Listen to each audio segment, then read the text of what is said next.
Welcome to Not Milk Never Milk. Subscribe if you're lactose intolerant. In this video, I will show how to make coffee tea only way. Start by measuring 1 tablespoon of medium ground coffee and 1 teaspoon of loose tea per cup, then heat water to 195-205 degrees F. Use a clean brewer and filter, pour water evenly, and let steep for 3 to 4 minutes before tasting. Adjust grind, steep time, or proportions slightly until the balance between coffee body and tea brightness fits your palate. For steady flavor, always start with fresh, filtered water and consistent measurements. Choose a medium coffee grind and loose tea leaves so both extract evenly without clogging filters. Pour water in a slow, circular motion, stir gently once, and set a timer for 3 to 4 minutes. Taste and note if it needs slightly more steep time or a different ratio, and make small adjustments next brew to refine the cup.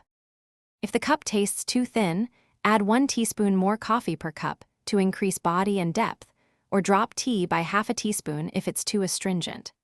Swap a darker roast for more chocolate notes, or try a lighter tea for brighter citrus and floral tones. Keep a simple brewing log of proportions and steep times so you can repeat what you love and avoid what you don't in future brews. Thanks for watching. If this was helpful, leave a like and consider subscribing. See you next time.